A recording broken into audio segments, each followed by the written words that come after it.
All right, women, what's up? Welcome back. If you have ever looked down and seen brown blood at the start of your period and kind of just moved on with your day, or Googled and got a bunch of sort of scary medical results back, and immediately closed it and ignored it, this episode is for you. I hope to be a nice middle ground because that brown blood isn't nothing. Your clots aren't nothing. The spotting before flow is not nothing. It's actually one of the most informative things that your body can show you, and today I want to decode that for you. Welcome to the Moon Baby Magic Podcast, a space for women and women's stories. For the woman just beginning to believe she can actually heal her painful period naturally. For the one in a full-on love affair with aligning her entire life with her cycle. And for every woman in between. This is a platform to remember the wisdom that lives in our wombs so that we may actualize the lives of our dreams. I'm your host, Natalie Elliott, women's health practitioner specializing in traditional Chinese medicine-based hormonal healing. Ready for slow and sacred storytelling and to learn a little something? Let's dive in. So most women have never been taught to look at their blood, like really look at it. And I personally think that's such a loss because even if you're not super woo-woo, your blood is one of the most direct windows into your hormonal health without lab testing that you have access to every single month.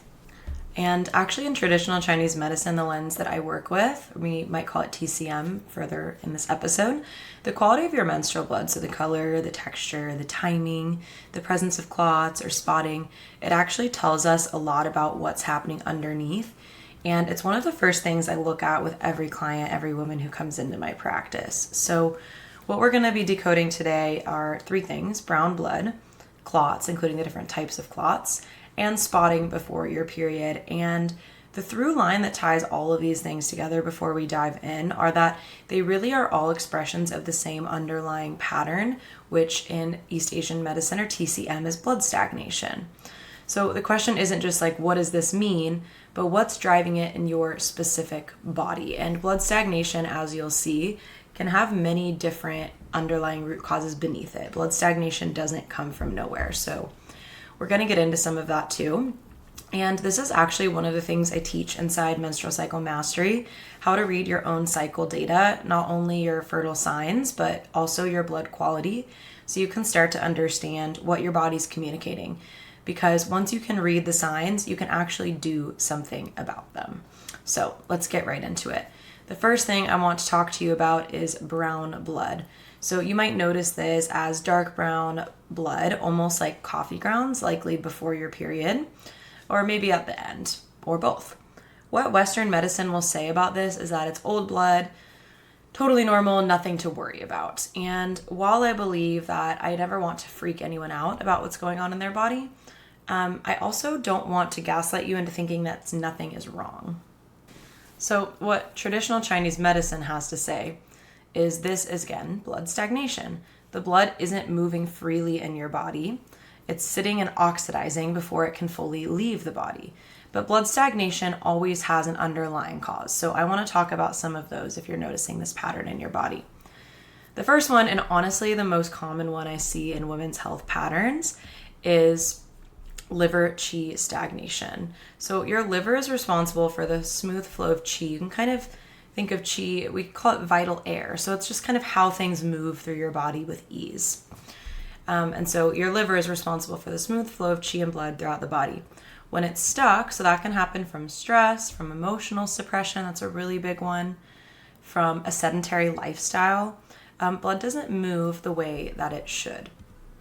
Other really telltale signs of liver qi stagnation are having pretty severe PMS symptoms. So things like breast tenderness, headaches, mood swings, bloating, and also this is kind of a funny one, but frequent sighing.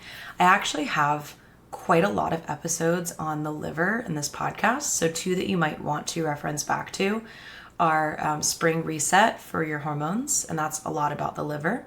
And then also the truth about PMS that nobody wants to tell you.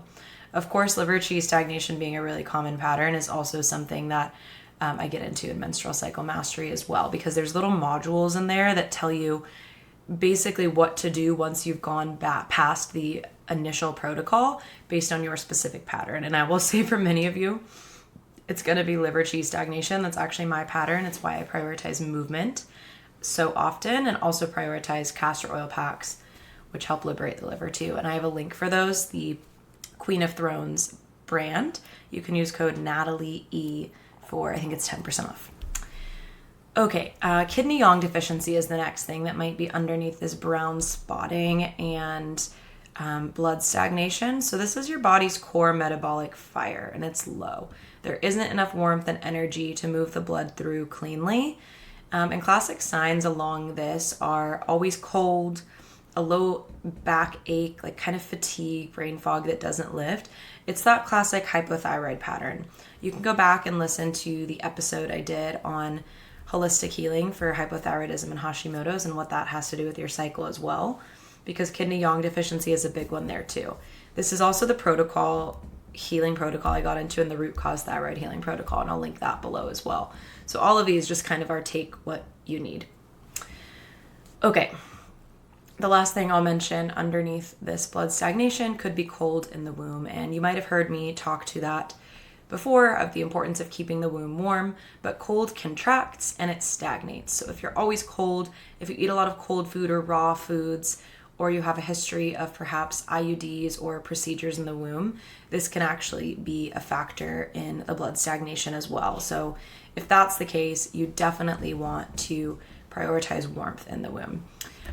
It's important to note here the emotional piece. So in traditional Chinese medicine, the liver does kind of hold some of our emotions, especially anger, and blood carries emotion. So unprocessed emotion, grief, frustration, resentment, things that we haven't let ourselves fully feel can actually make the liver stagnate more and impact the quality of the blood. I really see this all the time with my clients in my practice. They're doing everything right, but they're not letting their emotions flow the way they need to. Life gets stressful, emotions get suppressed, and the blood gets stuck. And you can actually see that really clearly in this next thing I want to talk about, which is clots, like quite literally emotions getting coagulated and stuck. So clots are chunks in your flow, right? We've all maybe seen a blood clot, and the texture matters more than you might realize. So clots in general are, again, a blood stagnation pattern. That's pretty obvious. The blood stagnating and it sort of accumulates in a clot. This can also be the reason for a cyst, a fibroid, an endometrial lesion, all of these types of things. Mucusy clots, though, and sort of stringy clots have different signatures and different root cause patterns.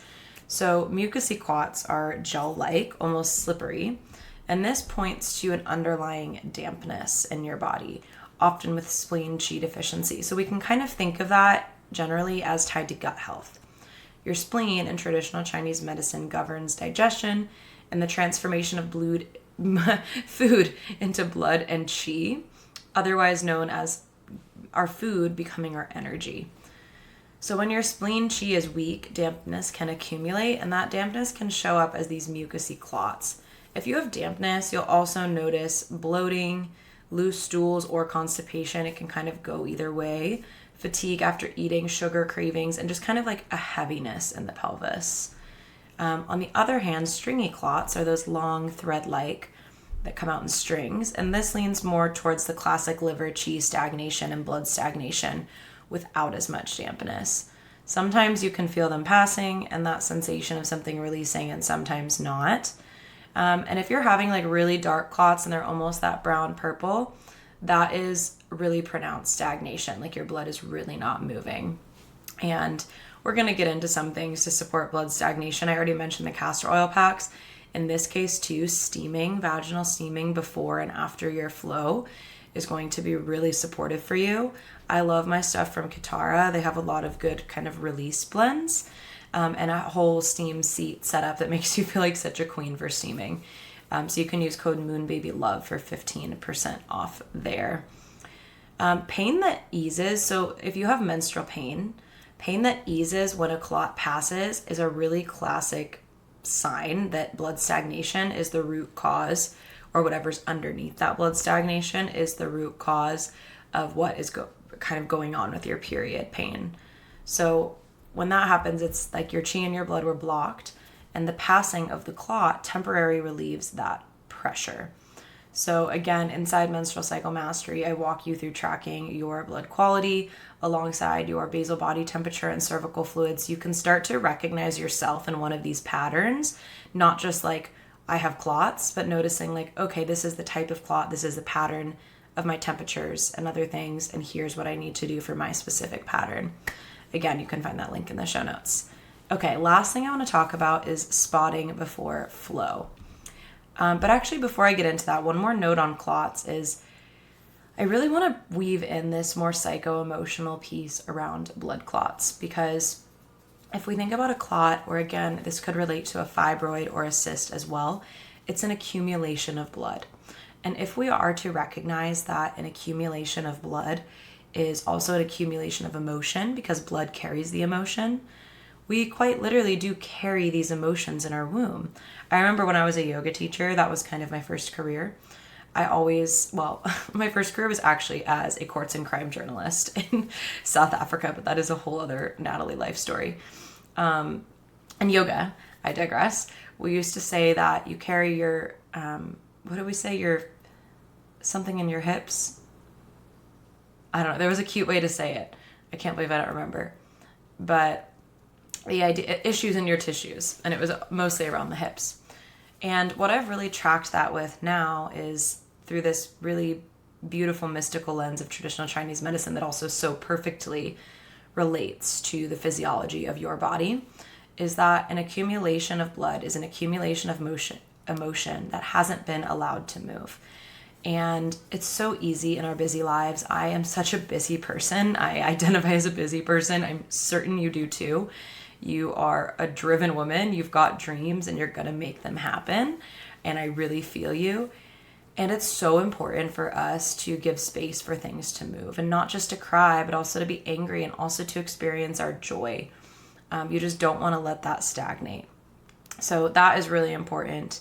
I received a womb massage actually earlier today, and it just reminded me how important that piece is, that even if you're taking really good care of yourself, your emotional hygiene is really, really key as well.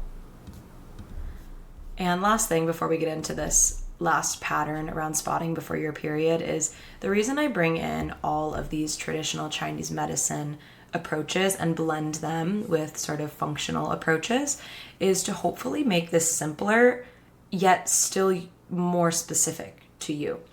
Because for me, what traditional Chinese medicine has done is it makes things way clearer, way less complex, but at the same time more targeted to your unique pattern, because it's not just you have clots, it's what is going on underneath that. Okay, so spotting before your period, brown or pink spotting 1 to 5 days before your actual flow arrives. The Western medicine system might just say this is normal. I really think it's not ideal. Through a traditional Chinese medicine lens, this is primarily like a liver qi stagnation or a qi and blood deficiency pattern. Your body is struggling to transition cleanly into your bleed. The liver can't smoothly initiate the shedding because the qi and blood aren't flowing freely. But I do want to sort of name the more Western lens here because it is also relevant. And that is that spotting before your period can indicate either low estrogen or low progesterone, both of which can be downstream effects of poor liver function because your liver is where your hormones are metabolized, and blood quality. We can really think of blood related to estrogen in that sense. So the TCM and the Western pictures actually line up. And it's interesting to note that most of the time when people talk about low or spotting before the flow, everyone loves to talk about low progesterone because spotting in the luteal phase is the time of progesterone. And so if you're spotting, it's sort of like the blood isn't being held, and so the progesterone is weak if you're already starting to spot before you've had a strong luteal phase. And often that's due to a weak ovulation. You can go back and listen to the ovulation episode if you want to hear more about that. But also low estrogen is kind of just as common. I've had a lot of clients where they have fine progesterone, but they're still spotting before the cycle. One in particular is coming to mind. And it's actually low estrogen that's causing her spotting in particular. And I've noticed that that is the case in about half of the clients I see that have spotting, is that it's estrogen, not progesterone. So it could be either. It's kind of 50-50. And that's because estrogen needs to reach a certain peak for ovulation to be strong. If you have lower estrogen, your ovulation isn't going to be as strong. And so then your spotting is going to be due to that, if that makes sense. Some testing could be supportive in that case, and that is something I offer in my one-on-one practice as well. The key thing I want you to take away, though, is spotting before your period is not just a hormonal normal fluctuation. It is a sign that something in the flow of your chi and your blood needs support, whether that's the blood stagnation, the liver chi stagnation, or the other things I've named, the spleen chi deficiency. A lot of women tell me they've spotted before their period for years and just accepted it as normal. And while this is common, it's really not optimal. And it's one of those things that actually responds really well when you address the root. And I'm all about getting you out of pain and also addressing the root cause here. And not pathologizing you, but reminding you that you deserve better than these symptoms that everyone else has normalized, because you don't deserve to be gaslit. So I would like to just talk about a client here. I'm going to keep her anonymous, who came to me with a week of dark brown spotting before every single period. This was every month. She also had clots, and she described herself as feeling dry and stuck, which is actually such a perfect description of the traditional Chinese medicine we were working with, liver qi stagnation, and actually also blood deficiency, which can lead to blood stagnation because there's not enough blood to move, and blood is really what moistens the body. All of this was showing up in her blood. So we worked together over the course of several months addressing the root causes. She needed a lot of liver support, so we did castor oil packs. She did yoni steaming. We did custom herbal formulas for her with Chinese herbs, and we really focused on nourishment to build her blood back up. So a blood building diet looks something like a lot of grass-fed beef, a lot of soups and stews and broths, jujubes, goji berries, black sesame, these types of things. And when her period came back the next time after we'd been working together for a few months, her blood was vibrant red. Still some stringy clots, that stringy pattern that pointed to the liver qi stagnation we were still working through. But the dark brown spotting was gone, and over time, even the clots started to reduce too. She even noted it herself. She said, I have less clots overall, my period is a better color, a bright red, and my cycle actually feels normal. So that's what addressing the root actually can look like. The blood changes not because you're trying to change the blood itself, but because you've identified what's underneath. So here's what I want you to do with all of this. This week, actually look at your blood, or this month, whenever you get your period. I know that sounds almost too simple, but most women genuinely don't. If you're using a tampon, try to use a pad or period undies, even just for your first day, and notice, is it brown before it turns red? Are there clots, and what do the clots look like? When the clots pass, does it ease the pain? Does the flow feel stuck, or does it move freely? So, and you can even write that down, write it as a note in your phone. And you can't address what you haven't observed. You can't understand your pattern until you've observed it. And if what you notice today sounds like what we're talking about, that's just information your body is giving you. You're noticing how to listen now. All that being said, if you are listening to this and recognizing your blood, your situation, and what I described today, the brown, the clots, the spotting, I want you to know that these things are not just how your body is. They really are signs, like such a beautiful sign that your body is giving you to tell you exactly where support is needed, and they are 100% addressable. I've seen it time after time. Menstrual Cycle Mastery, my signature course, is where I take you through the full pain-free period protocol that deeply addresses blood stagnation, liver qi stagnation, all of these things we've discussed in this episode, because it gives you the protocol. It helps you how to track your blood quality alongside your basal body temperature, your cervical fluid, and how to identify your specific pattern, and then what to actually do about it. So it is the step-by-step process I use with all of my clients, and you can find that link in the show notes. In the show notes, you'll also find the links to castor oil packs if that's something you want to start with right now. They're honestly one of my favorite tools for blood stagnation, liver qi stagnation particularly, as the root underneath that and I have a discount code for the Queen of Thrones in the show notes. A castor oil pack over your liver and womb a few times a week is one of the simplest things you can do to start moving stuck blood and stuck chi. So that's where I'd begin. Yeah, and I just want to end and close by saying that, your blood is here to speak with you. It is here to give you information about the sign of your body and your health. So if you're having brown blood, if you're having clots, if you're having spotting before your flow, there's not something wrong with you. They're not random. It's just a language your body is speaking, and now you get to learn that language and speak more of it too. So I hope this supports you deeply. If you need somewhere to start with the castor oil packs, start with the vaginal steaming. All those links are below. And if you want deeper support, menstrual cycle mastery and one-on-one support links are below as well. And if this episode resonated with you, share it with a friend. It's so important that us women come together to share this healing knowledge with each other so that we can all come back to our bodies in a really beautiful way. All right, that's all. Until next week. Thank you for tuning in to the wisdom of the womb today. It's truly such an honor to bring these stories and teachings forward to you, and it would mean so much to me if you'd rate and review this podcast so that it can reach more women.